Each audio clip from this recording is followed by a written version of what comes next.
Today's podcast is presented by Podgo.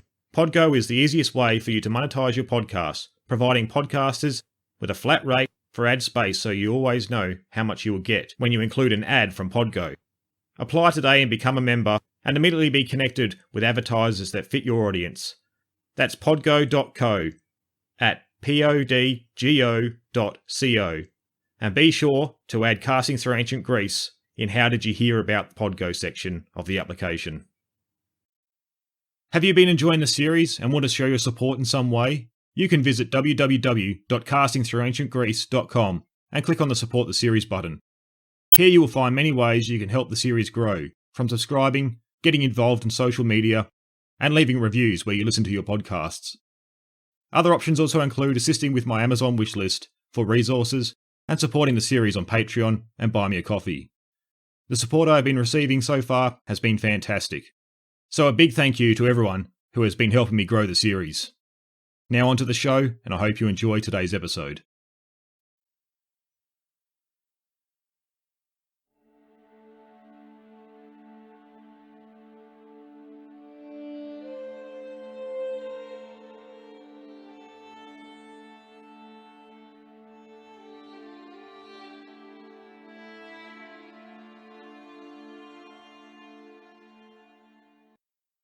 Hello, I'm Mark Selleck and welcome back to Casting Through Ancient Greece, interview episode with Mark Adams. For this fortnight's release, I wanted to make a quick digression to release an interview I recently did with the author Mark Adams. Mark Adams is the author of the acclaimed history Mr. America, which the Washington Post named Best Book of 2009, and the bestsellers Tip of the Iceberg, Meet Me at Atlantis and Turn Right at Machu Picchu, which has been named one of the 50 greatest adventure books of all time. His work has appeared in many national publications, including GQ, The New York Times, and Rolling Stone. He has appeared as a guest on The Daily Show with Jon Stewart, The Howard Stern Show, NPR Weekend Edition, and other programs. Recently, 2 of his articles for Men's Journal were selected by the editors for their list of magazines' top 10 best stories of the 2010s.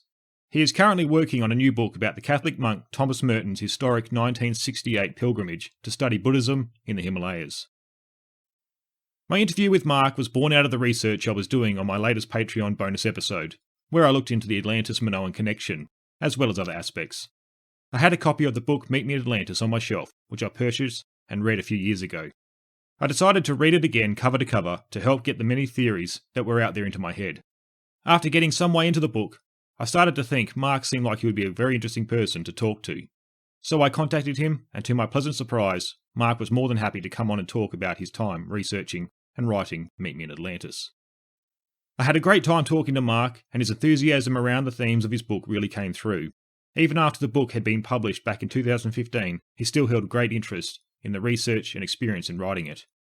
As a small bonus to the episode's release, I've also released a teaser on my bonus episode of the Atlantis-Minoan connection, which led me down the path of seeking Mark Adams out for an interview. If you would like to support the series and listen to the full bonus episode, as well as others, you can find Casting Through Ancient Greece on Patreon. Anyway, I hope you enjoy my talk with Mark Adams. Hello, Mark, and thanks for coming on the podcast, and it's good to see you. Good to see you too, Mark. Thanks for having me on. No worries. So, now, this being a podcast about ancient Greece and the history of the ancient Greek world, it's obvious we're going to be looking at your book, Meet Me in Atlantis, given that the original source of the tale comes from a Greek philosopher named Plato. And also there's a number of connections to the Greek world that are mixed up in the tale itself. But first, before we get started on Meet Me in Atlantis, I thought we could look at your background and what you were doing before Atlantis even entered your mind. Before I started talking to the people who were searching for Atlantis, I spent about 15 years as a magazine editor and writer in New York City. Worked at magazines like Gentleman's Quarterly, National Geographic Adventure, Life magazine, Sports Illustrated. And then in 2009, I published a biography of one of America's first great fitness and health gurus named Bernard McFadden. And after that, I published a book retracing the discovery of Machu Picchu in Peru, or rediscovery as they call it, because it never really was lost. And while I was working on the book about Machu Picchu, I was doing archival research in newspapers from 1911. And I came across a headline from, I think it was on the front page of the New York Times. It says, German finds Atlantis in Africa. And it's like, what? People are looking for Atlantis? I thought that was just, cuckoo stuff like Bigfoot. And so that, kind of planted a seed in the back of my mind. And then a few years later, I was assigned this, one of these crazy stories that you get from general interest magazines about, who are the 5 greatest philosophers of all time and how does their work apply to America's working mothers, basically, Yeah. So this was the magazine editor who obviously had not studied the most famous philosophers of all time. She's looking for, practical tips from Plato, which is a really bad place to look for them. Anybody who's read any Plato would understand. You see all those fake Plato quotes on the internet that are like, I can tell, a man's personality from watching him play. And like that's the least platonic thing I've heard in my entire life. That's got to be fake. So I did this, a bunch of research. It got much more complicated than I thought it would be. And I was reading a sort of digested history of Plato by one of America's top scholars, Julia Annis. And there was one sentence in there that said something to the effect of, if you look at the amount of impact it's had on modern society, the idea out of Plato that may have had the greatest reach is the story of Atlantis. I was like, Plato and Atlantis, what? So, of course, I went back and looked into the origins of the story of Atlantis and realized, as I'm sure you already knew, that basically everything we know about the story of Atlantis, the great, island city-state that fell beneath the waves, came out of 2 dialogues from Plato, the Timaeus and the Critias. So, that was in the back of my mind. And then I was doing some work at National Geographic on the day when, I think it was the day when Google Earth launched. Yeah. And the intern who was manning the email account that day said, we're getting all these emails from people who think that they found Atlantis, because there was some sort of pattern. I think it was in the Caribbean Sea. There was sort of a grid, and people were like, this is Atlantis. We finally found it, all these armchair explorers. And it turned out it was just the ship's sonar going back and forth because we were going in a grid pattern. But that was when I realized that there are these people all around the world who are trying to use the various clues that we have from Plato to search for the lost city of Atlantis as if they had a treasure map. So, and that's what got me rolling. And then I started looking into the various theories and who the various experts were. Yep. Yeah, I'm guessing it would take a bit more than a magazine article to sort of dive into some of the ideas behind some of those philosophy.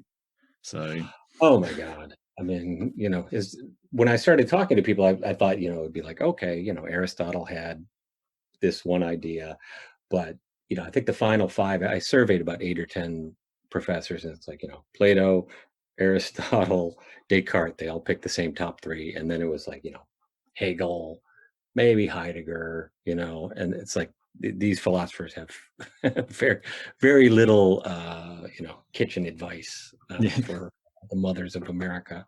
But, obviously once you start reading this stuff, it is fascinating. So it leads to other avenues. Yeah. All right. So the seed of Atlantis had been placed in your mind. Yep. And so what drew you into wanting to focus all your time and effort into writing a book on it? Was it the mystery and adventure around the tale? I mean, these are themes that are found in, I guess, your Machu Picchu book as well. Turn Right. I mean, they're basically everything I write is a quest story. I realize, there are variations on the theme. But it struck me, what was most interesting about Atlantis was that all these people around the world were so serious about searching for it. And the theories were all very, very different. So, what I always say to people is, my books are usually categorized as travel books. And I say, what makes a good travel story is not the place, it's the people. So what interested me was going around and talking to all these people about their hypotheses about locating Atlantis, all of which were fascinating. And the people ended up being fascinating as well. Yeah. Because it's much like, I mean, I found your book very interesting. I've read it 3 times now. Oh my God. And it's Thank you. very, I guess it reminds me in the whole travelogue sort of form. It reminds me of Herodotus a bit. He traveled around the Mediterranean world collecting stories. No matter how outrageous they were, he would report them. But Right. Yeah. And Aristotle did something similar, didn't he? Like tales of strange things heard or something like that. I can't remember what the name of the book was. So But he's like, look, I'm going to write these things down because I heard them, and a lot of them are nuts, but some of them seem to have a little bit of truth in them. yeah, and they are some value later on in history. So it's good that some Absolutely. people do this. I'm glad. Yeah. So as we said, the story comes across as a type of investigation and travel log into what you were doing, and around the theories that were put forward. Was your attempt to try and locate possible sites of Atlantis, or were you more interested in telling a different sort of story connected to the mystery? No, I was more interested in telling the story of the search. Yeah. I mean, most Atlantis books that you read, they come out and they say, I've looked at all the evidence and I've weighed it, and here is where Atlantis was located. And that was not my intent. My intent was to say, here are all these interesting people around the world who are searching for Atlantis, and here's what they have to say. And then, at the end, I give my opinion of all the evidence that everybody has collected. So for me, it was much more about the ongoing search for Atlantis and why. Why are they searching for this lost city of Atlantis that is not taken very seriously by the academic world, and yet every year there are more and more and more of these people searching for Atlantis. Yeah, and like you said, especially with the coming out of Google Earth, many more theories just abounded from that as well. Right. The more supposed information and data there is out there, the more people are certain that they've come up with an explanation. Yeah. All right. So I guess with the arrival of Google Earth and all the documentaries and films and stories that have been endlessly written about Atlantis, I'd imagine there'd be a lot of information out there. So when you began your research, where would you even begin to start to take on this sort of project? Well, there was, there's a mountain of information. I think one of the things that sparked me was there was a National Geographic documentary based on the idea that Atlantis may have been in southern Spain on the site of the ancient city of Tartessus, which is another place that people are looking for, but for which there is much more concrete evidence that it existed. And so I met the guy who made that documentary, and it turned out that the experts that had worked with him on the documentary were very unhappy about how some of the information had been presented. And then that got me looking more closely at the Santorini hypothesis. And eventually I realized I needed somebody who could walk me through all the various theories and, sort of give me the pros and cons of, the evidence presented by each. And there's no, major ancient historian, there's no archaeologist who has sat down and said, okay, here are, the various theories, the location hypotheses, as they call them. And here's my opinion on them. So what I had to do was go to a fellow named Tony O'Connell, who runs a site called the Atlantopedia, atlantopedia.ie.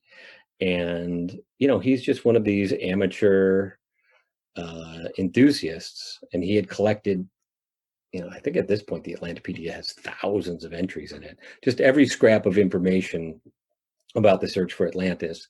And what was nice about Tony was he's very learned on the subject, even though he has no training in ancient history.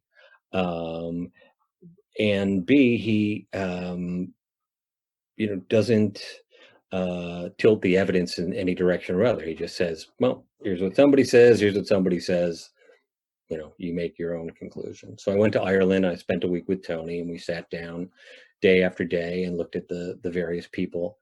And by the time we were done, I had come up with 4 most likely candidates for the location of Atlantis, which were southern Spain, as I mentioned, Santorini, a spot in Morocco, not far from a city called Agadir, and the island of Malta. And then from there, I did deeper research on the 4 of those and the people behind those various hypotheses, and realized, look, I'm just going to have to take a couple of months and travel around the Mediterranean and look at all this stuff and talk to all these people. And that's how I got off and running. Yeah. So was the Atlantopedia, was that set up as an attempt to try and gather all the information and theories into one place? Is that what? Yeah, it's what here we would call a clearinghouse. Yeah. Just a place where you bring in all the information you can. Some of it's from respected professors. Some of it is from lunatics. Tony will mention, look, somebody thinks that 50-foot tall albinos from space came down and built Atlantis. Here's a link to the guy's site. I don't happen to think much of it, but check it out for yourself. Yeah. So just, every little bit of Atlantis information you could want is on the Atlantopedia. Yeah. All right. So, well, for many people, I guess the impression of Atlantis comes from Disney, right? Documentaries, stories that they've heard as kids, or whatever else. But I guess a lot of people are surprised to learn, as we spoke about just a bit earlier, was that all the information comes from one source, that being Plato in his Timaeus and Critias. Right. And I think you said that this was also news to you as well when you first started researching. Was that correct? Yeah, my knowledge about Atlantis was the same pop culture knowledge that most people have from, movies about Atlantis and, stories of the sunken city with, advanced technology and microwave ovens and ray guns and things like that. So to find out that it had come from, what's one of the most interesting things about Atlantis is that the story, it's in 2 parts, but the first part is the bridge between Plato's Republic, his attempt, now seen as his most important work, his attempt to describe, the perfect society and things like that, perfect forms of government, and the Timaeus, which is his attempt to come up with a formulation for the entire cosmos, and which until the end of the Middle Ages was probably his most important work because of its influence on monotheistic religions. And connecting those 2 is the story of Atlantis, right? At the beginning of the Timaeus. And then after the Timaeus, he goes into the Critias, which is a more detailed explanation of the story of Atlantis. So this weird positioning between these 2 works is extremely intriguing to me. It's like, why would Plato use this as the connective tissue here? Yep, absolutely.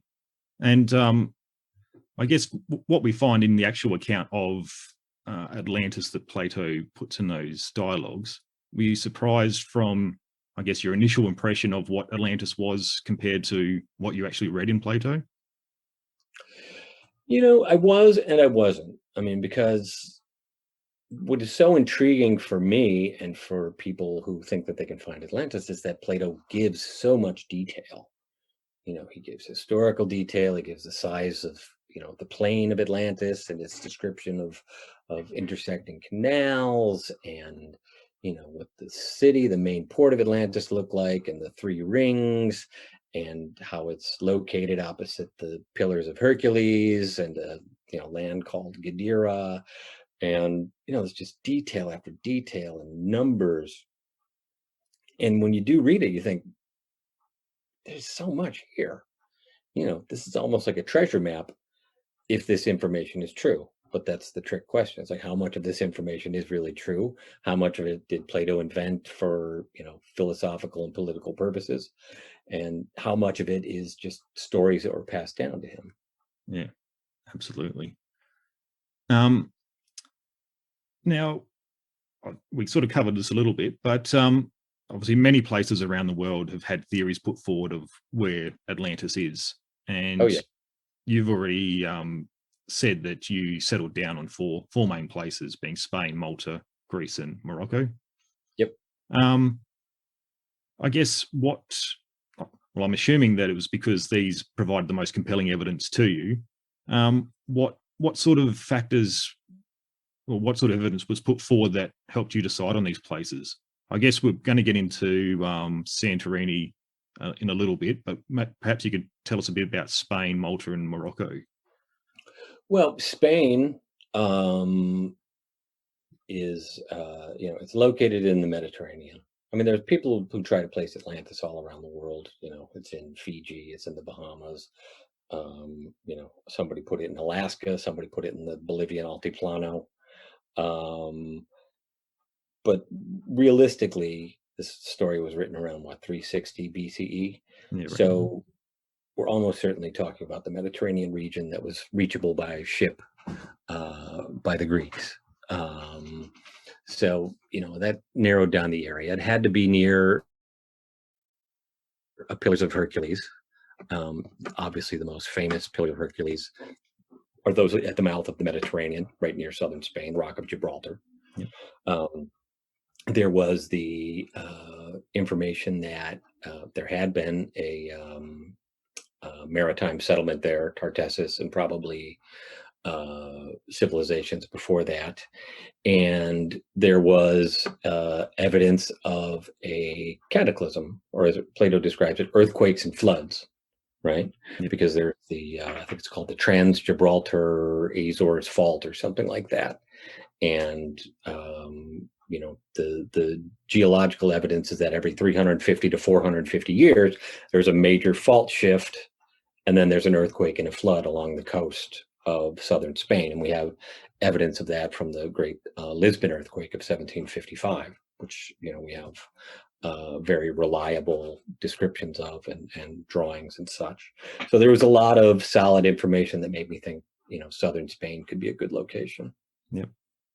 Yeah, no, it's I remember focusing on that, looking in your book on that, and you seem to have spent a lot of time going into what was going on in the search for Atlantis there. So yeah, which was, because people have tended to focus on Santorini. So, when sort of reputable people started saying, well, hey, take a look at southern Spain as well, that was very intriguing to me. Yeah.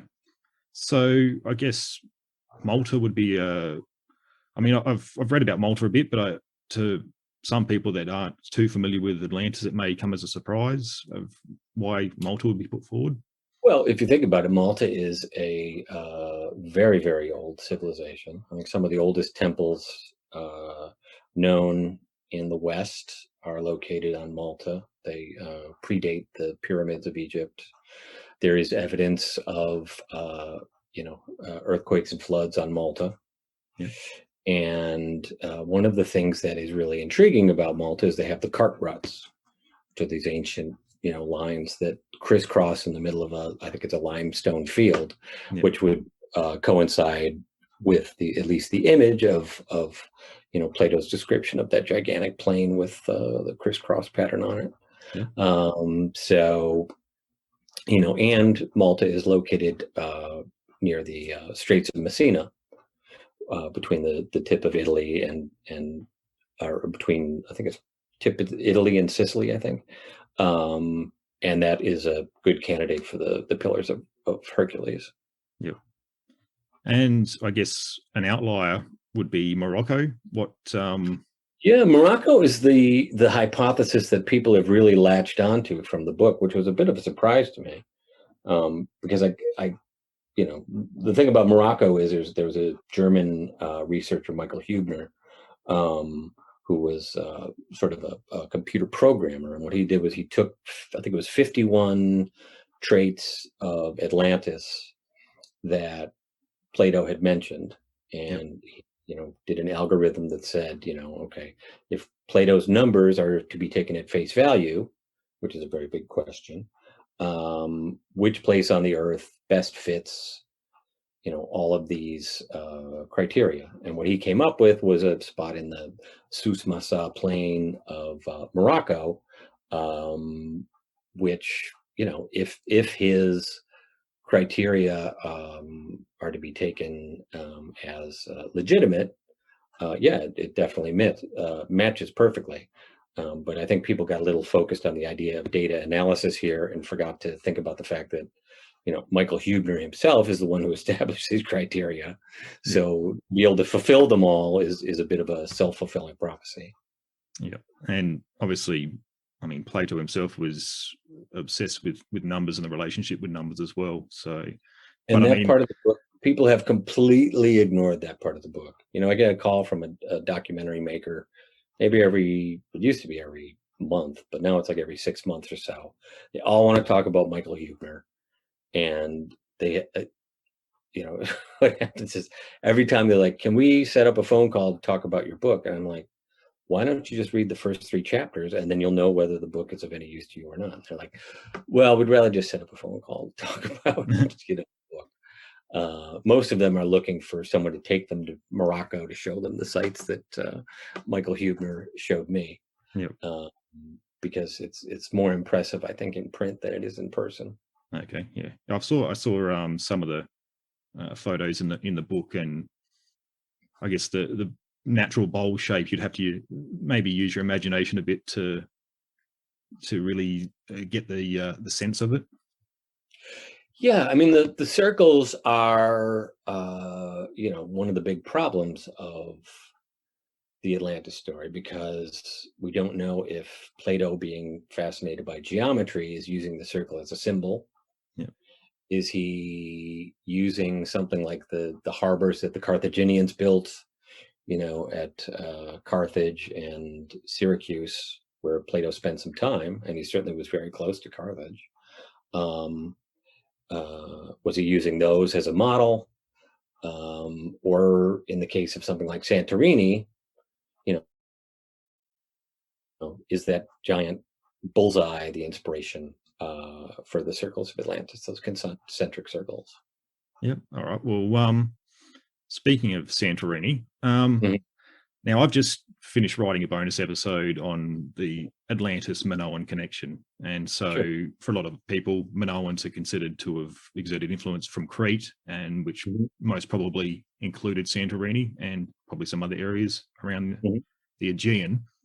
So I thought we could focus on your time at Santorini and just have a look at what arguments that have been presented did you find compelling as Santorini as a possible contender for Atlantis. Well, in Santorini, you have a cataclysm. You have the Great Thera explosion of, I think it's roughly 1600 BCE, yeah, it ranges from 16 to 15, something like that. Yeah. So right around that era. The frescoes that they found there reflect some of the aspects of Plato's Atlantis. Could be, it's a maritime culture, very sophisticated. There's obviously a city of some sort there.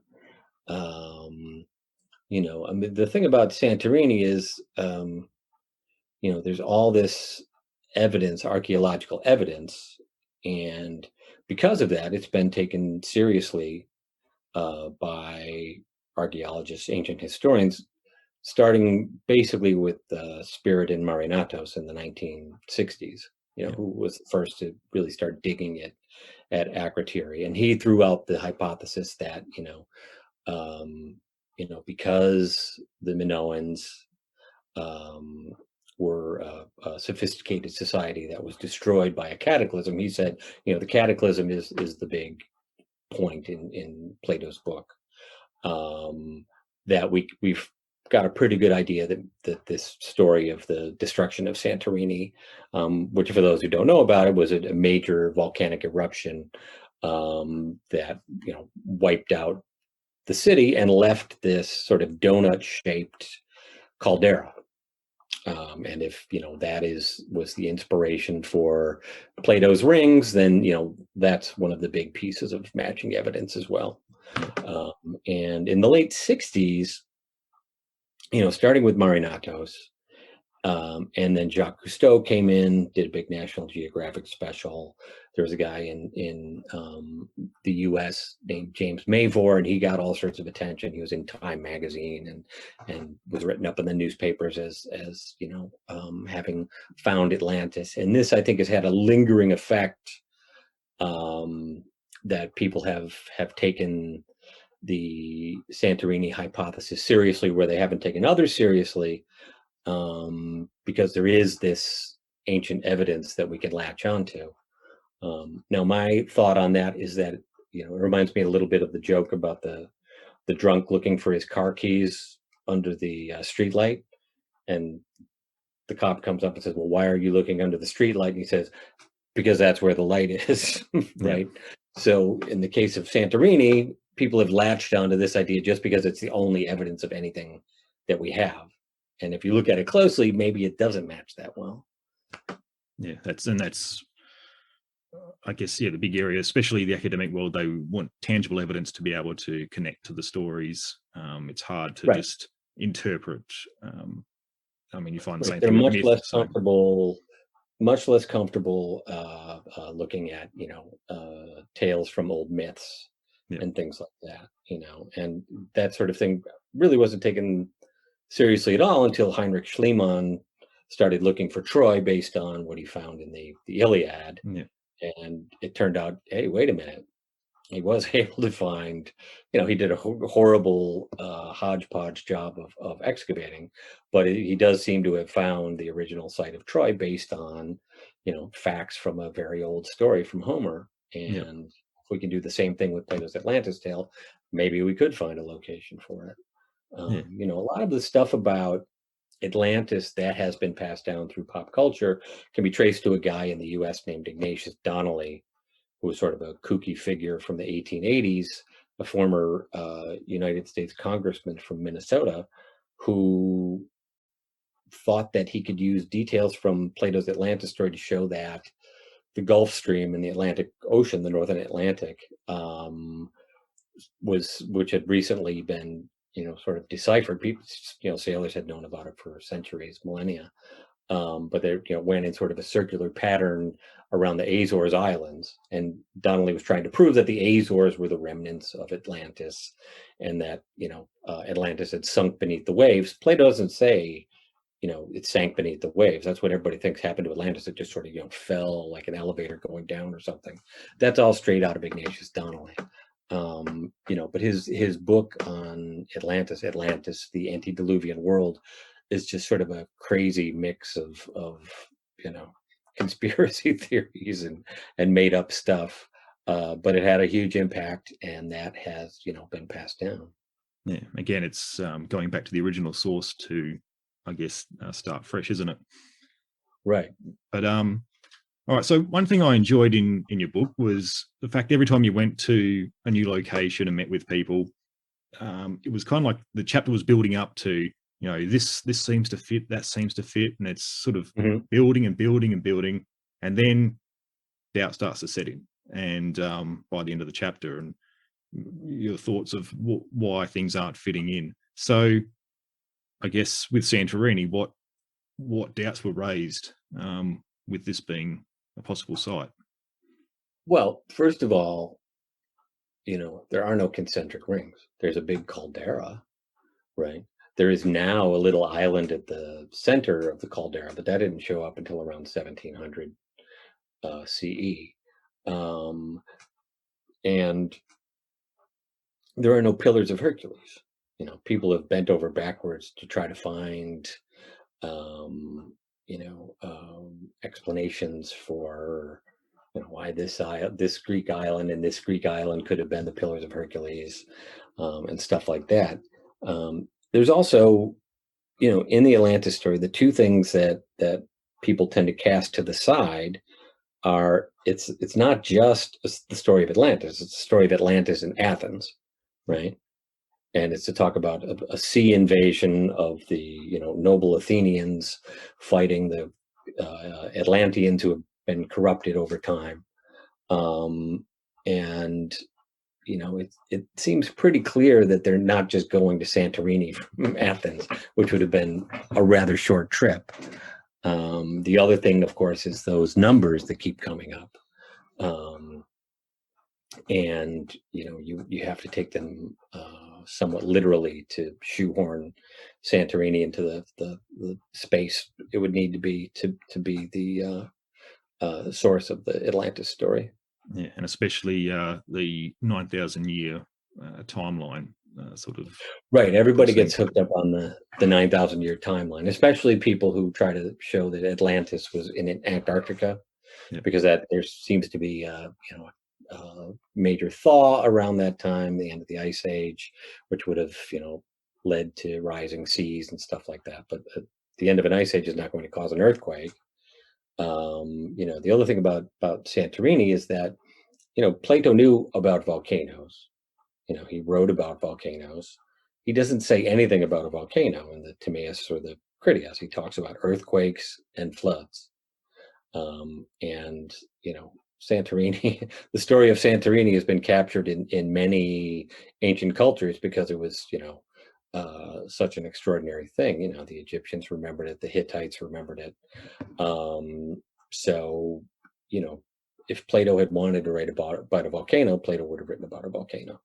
Yeah, so there's definitely, when talking about Santorini, there's a lot of gymnastics around bending some of the figures and details that. Yeah, everybody Plato does a gives. lot of importing to make the original facts, if you want to call them that, in Plato's stories fit their hypothesis.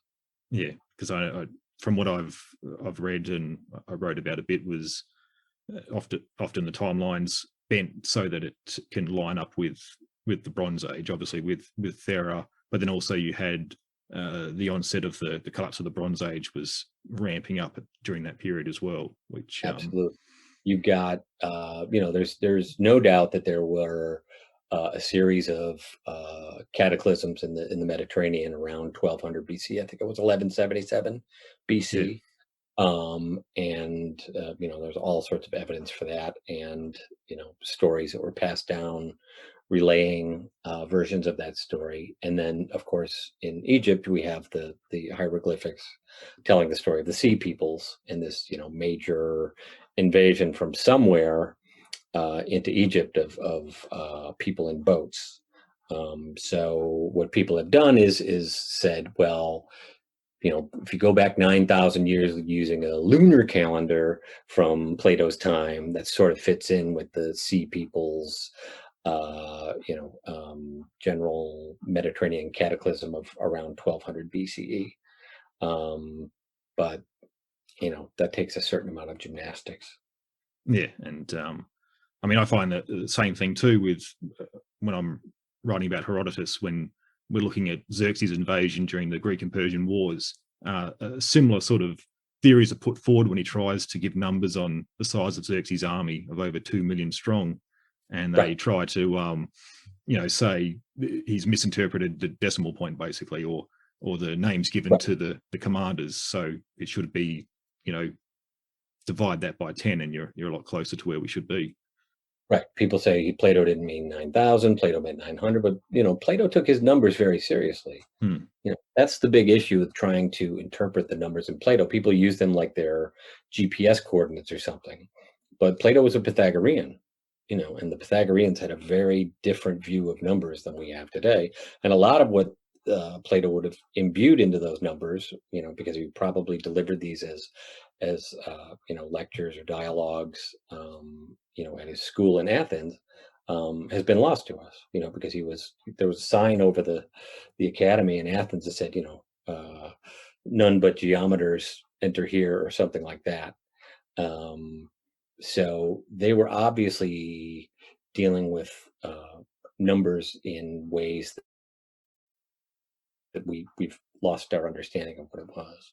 Absolutely. but people take them literally.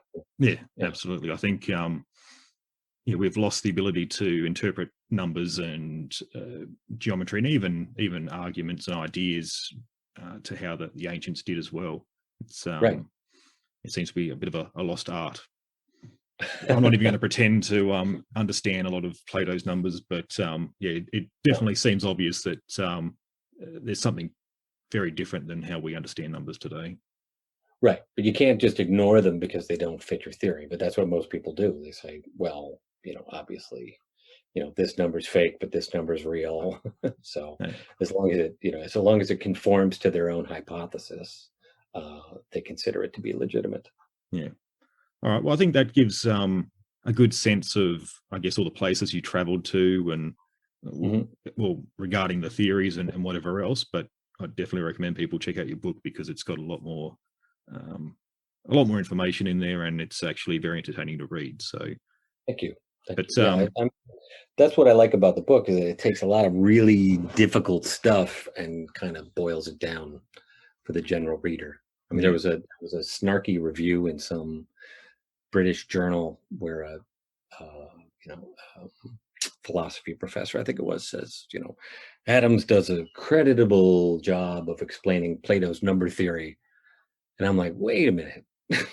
Isn't Plato's number theory the most difficult part of the most difficult philosopher of ancient times? Give me a little bit of credit here. absolutely. And if you're going to delve into it, you're going to need more than a chapter to really flesh it out too. Exactly. But obviously you visit a lot more places as well. When in your research, not just the places that are aligned with Atlantis. What would you say would be one of the most memorable places you visited over the time of researching the book? Oh my God.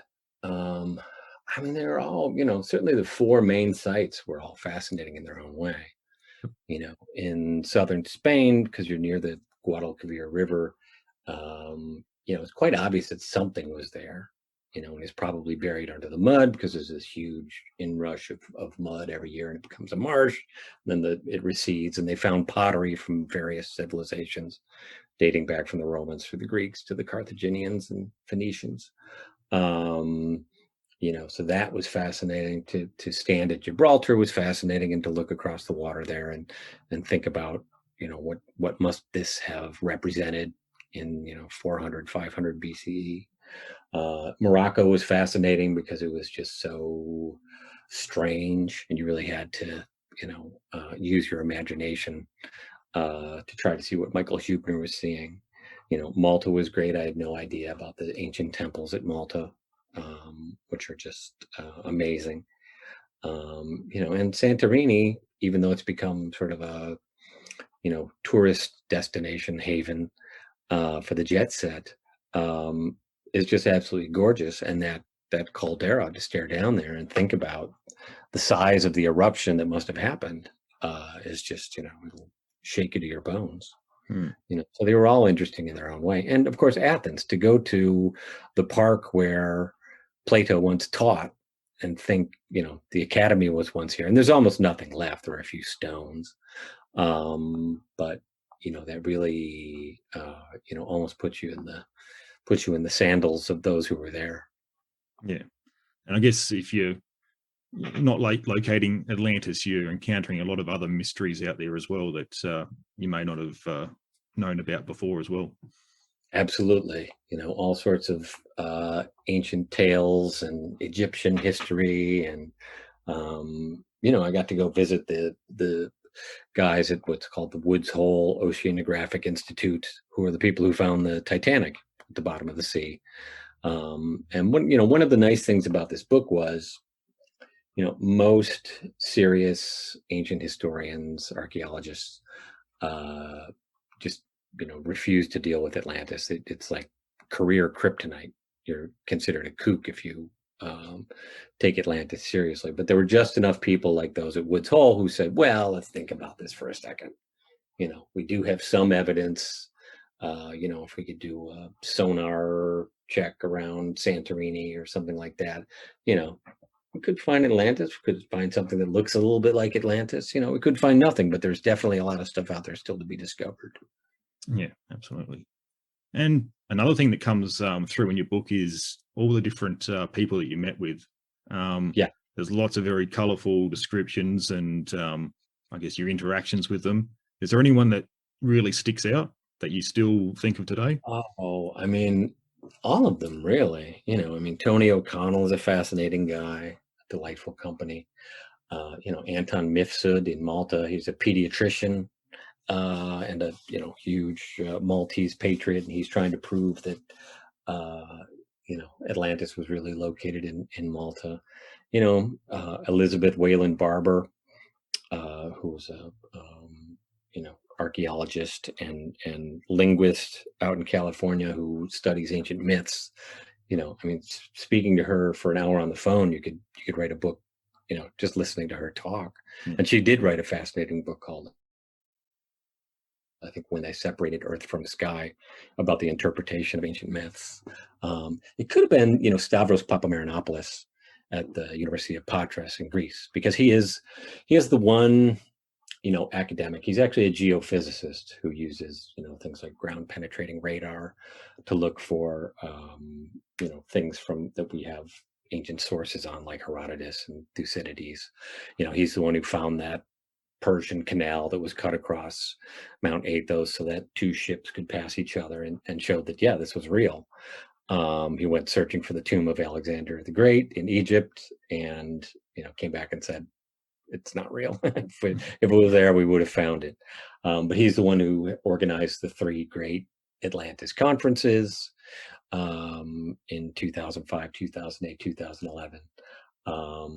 And he has thought about this so long and so deeply, and he's really the only major academic to have looked at the evidence from the Acropolis at Athens that matches up with Plato's story as well. So he might be the most fascinating character. Yep. And on the subject of academics too, I mean, I'm guessing he would be a bit of an outlier when it came to approaching academics on this subject as well, because it seems an academia. Yeah. I mean,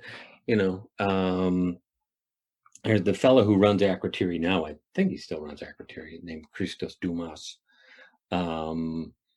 Just says, I met with him and he on Santorini. He said, look, it's a story. Plato just made the whole thing up, and he, kind of went to the first Atlantis conference that Papameranopoulos hosted in Santorini, and went up on stage and this is one of the most renowned archaeologists in the world, and said, it's all just fake, and Papameranopoulos is crazy.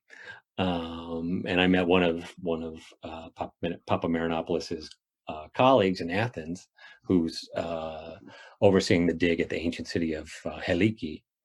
And even she said, well, I think maybe Stavros takes things a little too far. But he's possessed by this idea. He's fired by it, and he's done a ton of work. Yeah. And I guess with all the academics that you did speak to over the time, did any of them start making you wonder if you were, like, if it was a waste of time to actually even, I mean, obviously you weren't searching for Atlantis, but if the whole search for it was just a waste of time? Had that ever entered your mind? No, because it's one of those things that you really can't prove one way or the other. You can't prove it didn't exist because we haven't found the evidence yet. Yep.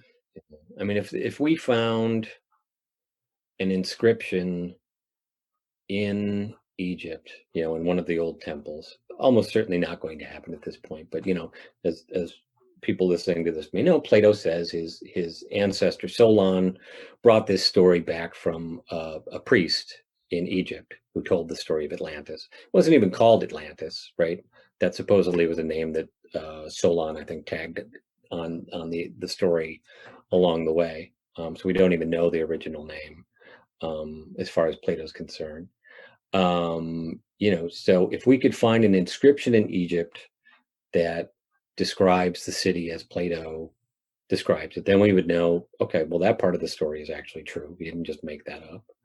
And if we did happen to find a site that had concentric rings, evidence of earthquakes and floods, and was located opposite one of these candidates for the Pillars of Hercules, then things would change overnight. We would have to say, well, wait a minute, this really kind of matches up. This could be like another Troy. But until we do find those things, we're in sort of this gray area where we have to say, well, it's probably not true, but it could be, depending on what we find down the road. Yeah, it's got to be open to new interpretations and evidence that do come up. Yeah, absolutely. Yeah. So at the end of the day, I guess we have three sort of categories that the Atlantis sort of search fits into, or the theories that are put forward. Obviously, Plato's meant to have made the whole thing up for his own philosophical purposes. Atlantis is based on an actual location and point in time. Or we have the tale that has elements of a remembered past, very similar to much mythology that we talk about. And I think this falls in line with the analogy of a avocado that you give in the book as well. So where do you see yourself falling into one of these areas? Is there any that you sort of come down on as after doing your research?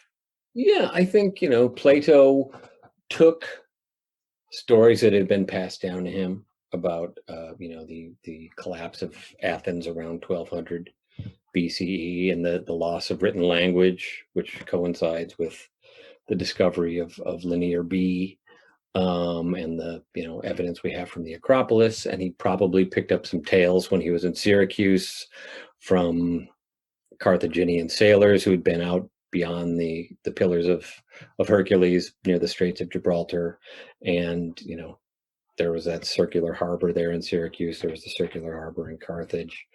And he used these stories, which are probably somewhat, if not largely, based in truth, much like Homer's epics, and married them to his number theory that we don't understand, but which certainly was not, map coordinates, which is how so many of these people treat them. Yeah.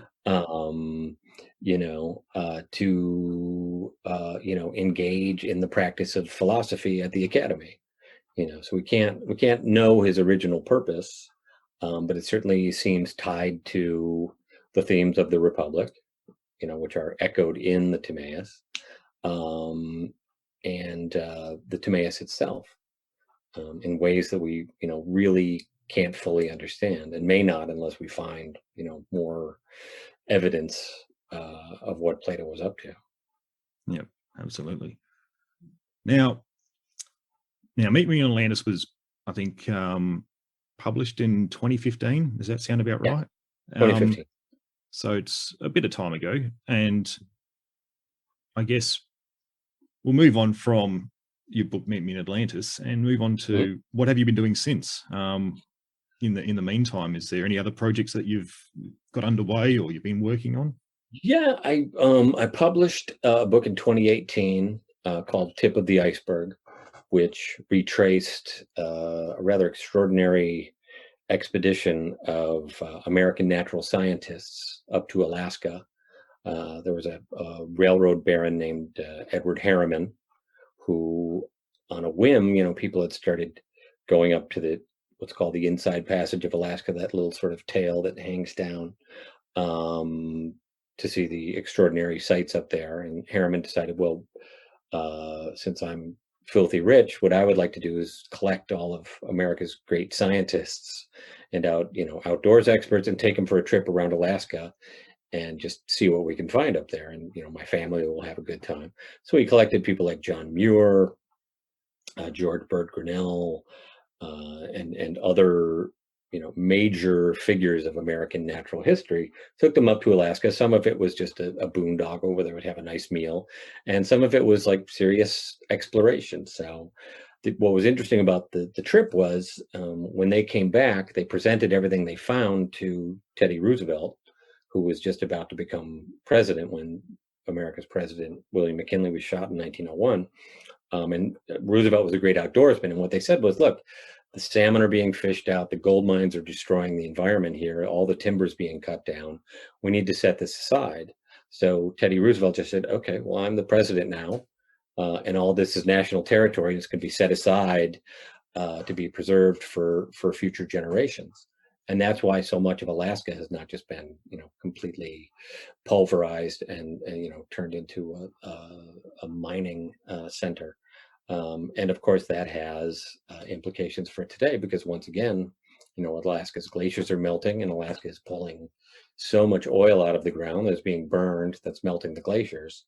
So, what was true in 1899 is still equally true in 2021.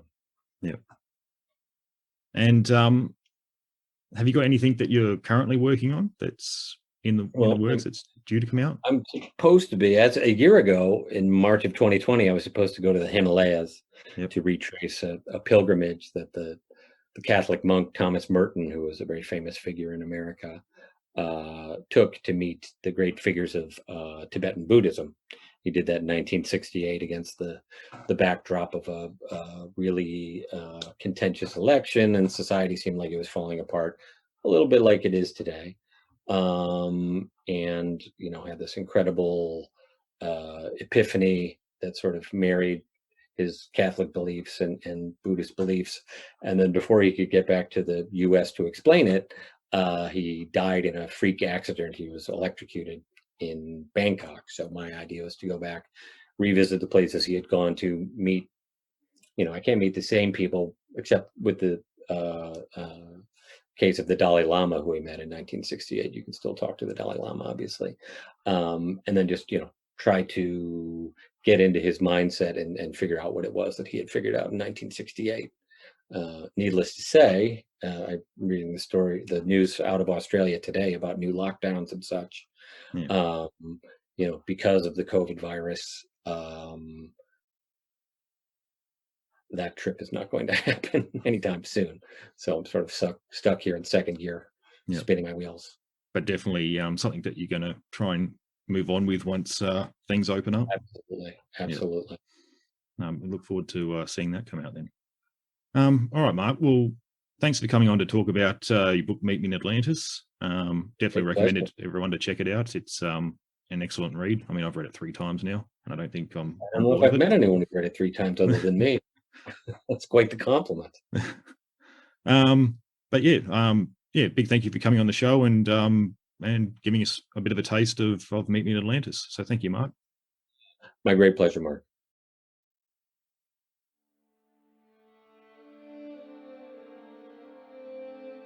Well, I hope you enjoyed my talk with Mark Adams. I had a great time talking with him and found him to be a very easy man to talk to. His book, Meet Me in Atlantis, was a very entertaining and fascinating read, and I found our conversation just as interesting. If you also found the themes around the Atlantis tale very interesting, I would highly recommend picking up a copy of his book, Meet Me in Atlantis, even if you don't buy into the location theories. The story behind the journey and around the various views to do with the tale make for a very entertaining read. If you would like to know more information on Mark Adams and his books, you can visit www.markadamsbooks.com. And I've also placed links to all of his books on the episode page. Like I said at the start of the episode, I've released a teaser of my bonus episode, The Atlantis Minoan Connection, on Patreon. The full version of the episode, plus more bonus episodes, can be found over on the Casting Through Ancient Greece Patreon page. Thank you everyone for your continued support, and a big shout out to all of those who have found some value in the series and been supporting it on Patreon and other various ways. Your contribution is truly helping me grow the series. If you have also found some value in the show and wish to support the series, you can head to www.castingthroughancientgreece.com and click on the Support the Series button, where you can discover many ways to extend your support to helping the series grow. Be sure to stay connected and updated on what's happening in the series, and join me over on Facebook or Instagram at Casting Through Ancient Greece, or on Twitter at Casting_Greece. And be sure to subscribe to the series over at the Casting Through Ancient Greece website. I hope you can join me next time for episode 35, The Greco-Persian Wars.